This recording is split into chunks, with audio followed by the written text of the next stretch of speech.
Bab 567. Ketika aku sedang berbicara, jangan menyela.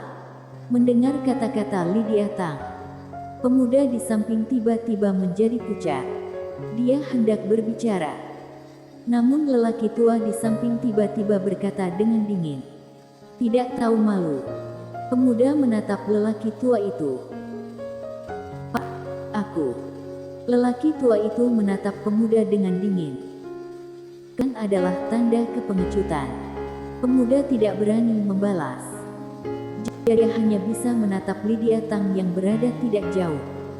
Orang tua itu memandang Tang. "Nona Lydia Tang, aku harap kamu bisa mengerti." Lydia Tang tersenyum dan berkata, "Kalian akan membunuhku. Apakah kamu ingin aku mengerti?" Pria tua itu berkata dengan suara rendah, "Jika kamu ingin menyalahkannya, itu salahmu sendiri. Kamu awalnya dihormati di keluarga Tang, dan bahkan akan menikah dengan anggota keluarga Qin. Tetapi kamu ditangkap oleh Mileye ini. Demi reputasi keluarga Qin dan reputasi keluarga Tang, kamu harus berkorban untuk bunuh diri." Lydia Tang tersenyum. Mileye di samping terdiam. Lydia Tang tiba-tiba tertawa. "Reputasi. Haha." Ada sedikit kesedihan dalam tawa itu. Wajah lelaki tua itu dingin. "Datangmu telah memberi perintah. Jika kamu mati, mereka pasti akan membunuh Mileye untuk membalaskan dendammu. Tidak hanya itu, kamu adalah nona yang berasal dari keluarga Tang, dan akan dikuburkan dengan cara yang mulia, dengan ditempatkan di aula bakat keluarga Tang." Lydia Tang menggelengkan kepalanya dan tersenyum. "Bagaimana jika aku tidak mau berkorban?" Orang tua itu menatap langsung ke arah Lydia Tang. "Kalau begitu kamu akan menjadi pengkhianat keluarga Tang." Lydia Tang terdiam. Pada saat ini, Mie tiba-tiba bertanya, "Bagaimana kalian bisa menemukanku?"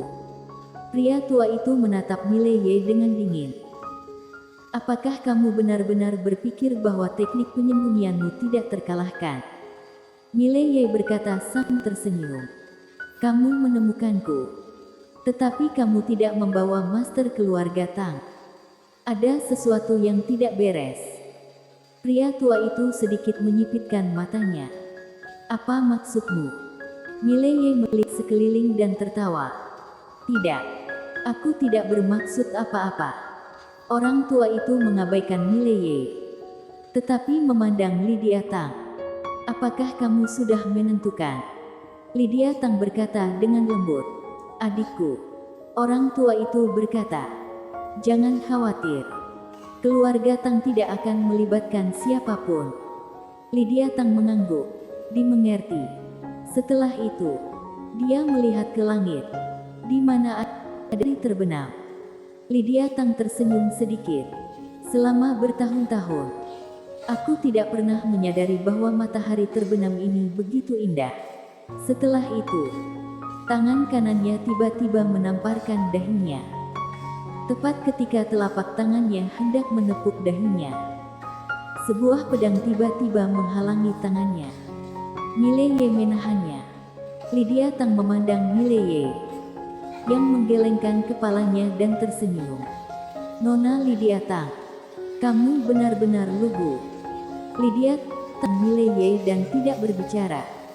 Mileye tersenyum dan berkata, "Reputasi, kehormatan keluarga. Izinkan aku bertanya. Keluarga Qin sangat menginginkan kamu mati. Mengapa kamu masih peduli dengan reputasi mereka?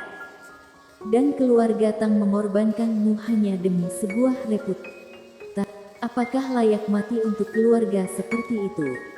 Lydia Tang tersenyum dan berkata, "Tuan Muda Ye, lalu aku harus melakukan apa?" Mileye mencibir. "Aku belum memikirkannya." Lydia Tang terkekeh. Seperti yang dia katakan, ini adalah akhir yang terbaikku. Setidaknya, aku masih bisa meninggalkan reputasi yang baik, bukan?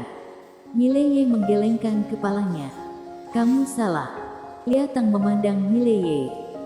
Dan Mileye berkata dengan serius. Ketenaran dan sebagainya semua adalah awan mengambang.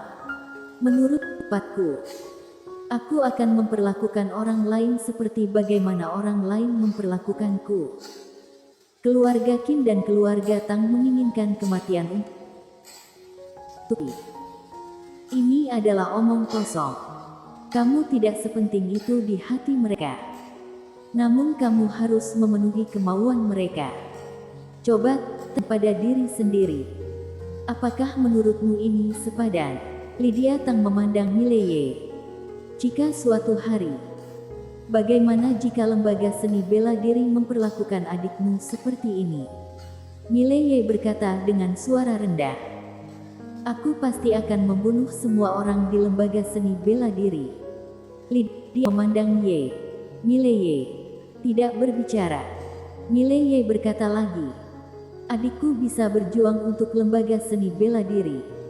Atau bahkan mati. Karena dia adalah muridnya. Jika lembaga seni bela diri dalam masalah, dia tidak bisa lari. Dan dia tidak boleh mengkhianati mereka. Tetapi jika lembaga seni bela diri membiarkannya mati dengan cara ini, aku tidak akan setuju. Lydia Tang menggelengkan kepalanya. Adikmu punya saudara laki-laki yang bisa melakukan apa saja untuknya. Tapi aku tidak. Mileye berkata, kalau begitu, kamu harus menentukan takdirmu sendiri. Ketika Lydia Tang hendak berbicara lagi, seorang pemuda yang tidak jauh tiba-tiba berkata dengan dingin. Apakah kamu sudah selesai? Jika sudah, Mileye tiba-tiba berbalik. Dan saat berikutnya, pedang terbang tiba-tiba menebas ke arah pemuda. Ekspresi lelaki tua itu berubah dan dia melambaikan lengan bajunya. Ledakan. Pedang terbang itu langsung diblokir. Pria tua itu memandang Mileye dan hendak berbicara. Namun tiba-tiba, sebuah suara datang dari samping. Hati-hati, ini ilusi. Begitu suara itu jatuh, lelaki tua itu tiba menoleh. Dan di sampingnya, kepala pemuda itu langsung terbang. Kolong darah. Melihat adegan ini, lelaki tua itu tercengang. Tentu saja, lebih dari jantung berdebar. Dan pemuda itu, matanya terbuka lebar. Matanya penuh ketidakpercayaan. Dia tidak menyangka akan mati seperti ini. Mileye menatap pemuda itu dengan dingin. Ketika aku sedang berbicara, jangan menyela. Setelah dia selesai berbicara, dia melihat lelaki tua itu tidak jauh. Ekspresi lelaki tua itu berubah drastis. Dia mundur beberapa puluh kaki dan menjauhkan diri dari Mileye. Dan pada saat ini, 6 master muncul di sekitar Mileye. Tingkat terendah adalah alam Taoisme. Dari mereka adalah master alam Taoisme. Mileye memandang Lydia Tang. Apakah ada master dari keluarga Tang? Lydia Tang melirik ke 6 orang itu, gelengkan kepalanya. Tidak ada. Mileye tertawa. Kalian bukan keberadaanku, tetapi tidak memberitahu keluarga Tang. Seperti kalian ingin menelan harta ini sendirian. Mata lelaki tua itu sedikit menyipit. Kami tidak ingin menelan harta itu sendirian. Kami hanya ingin mendapatkannya terlebih dahulu dan kemudian memberikannya kepada keluarga Tang. Mileye menggelengkan kepalanya. Apakah kamu tidak terlalu percaya diri?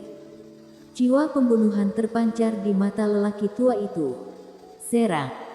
Telah mendengar perintah itu, 6 master di sekitarnya akan menyerang. Mileye tiba-tiba berkata, tunggu. Pria tua itu sedikit mengernyit. Dan Mileye berkata dengan serius, aku bersedia menyerahkan harta itu. Mendengar ini, lelaki tua itu tercengang. Kamu secara sukarela menyerahkan harta itu? Mileye mengangguk. Ya. Pria tua itu menatap Mileye tanpa mengucapkan sepatah kata pun. Mileye berkata, "Aku serius." Pria tua itu tersenyum muram. "Apakah kamu menganggap kami orang bodoh?"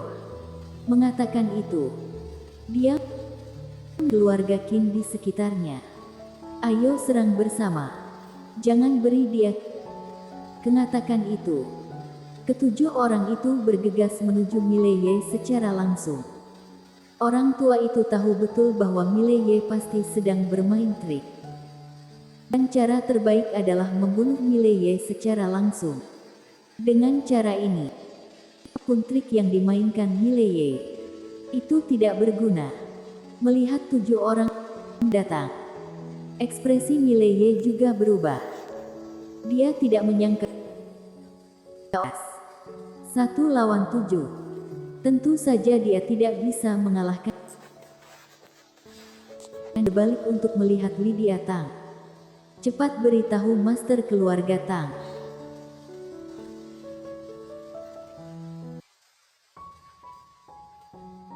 Jari-jarinya. Dan suara transmisi jimat mendarat di depan Lydia Tang melirik Mileye. Dan kemudian dia mencubit suara jimat transmisi.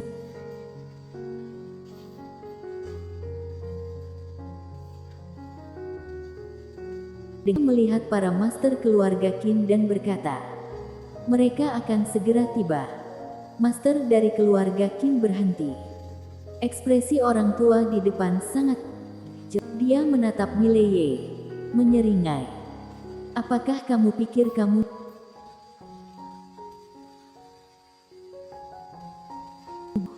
Suara itu jatuh, dan ketujuh orang itu menyerang bersama.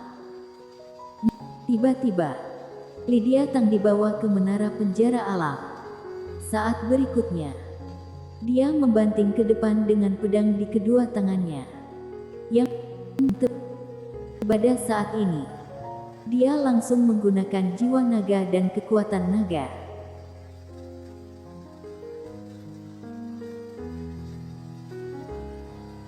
Mileye langsung terbang. Penerbangan ini terbang ratusan kaki jauhnya.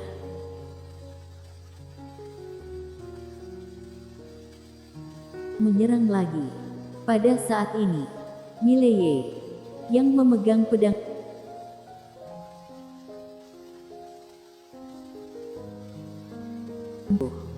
dan pedang penakluk jiwa bergetar hebat. Dan kekuatan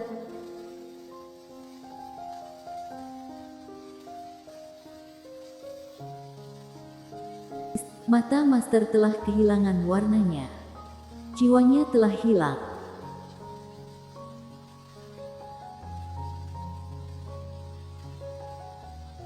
Ketakutan di mata mereka. Hanya sebuah roh pedang. Dan mereka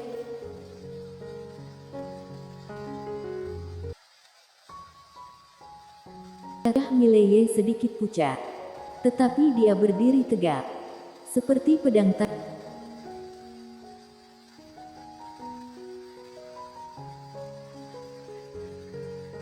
dipimpin oleh keluarga Qin tiba-tiba berkata, "Dia sedang diserang."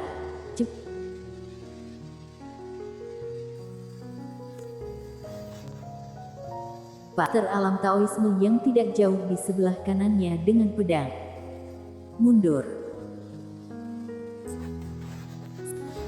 Ekspresi master yang ditunjuk oleh pedang penakluk jiwa Mileye berubah jangan panik. Seperti ada sesuatu yang perlahan menghilang.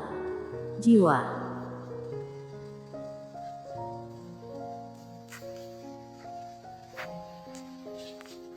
Tubuhnya tiba-tiba membeku.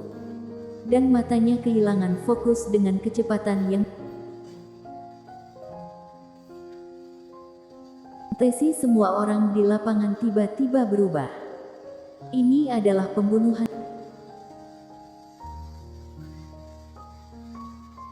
Kali ini, ada ketakutan yang mendalam di mata mereka.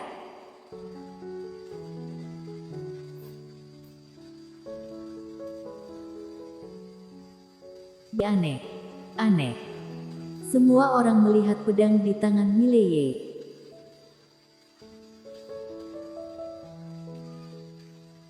Sungguh, aku telah diserang sekarang, dan aku tidak bisa keluar dengan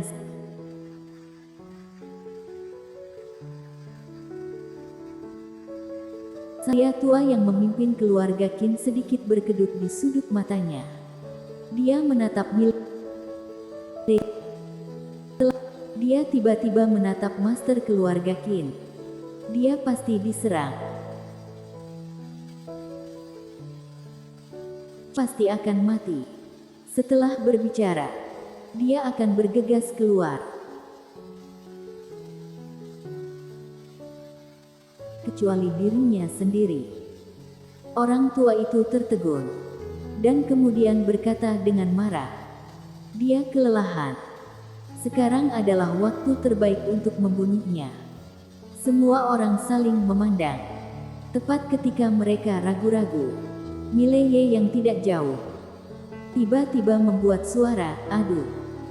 Semua orang memandang, dan Mileye menyeka keringat dingin di wajahnya. Dan kemudian berkata, Aku diserang. Aku tidak punya kekuatan sama sekali. Kamu, kemarilah dan pukul aku. Sungguh, aku tidak berbohong. Aku mohon." Kulitku benar-benar gatal. Semua orang bersambung.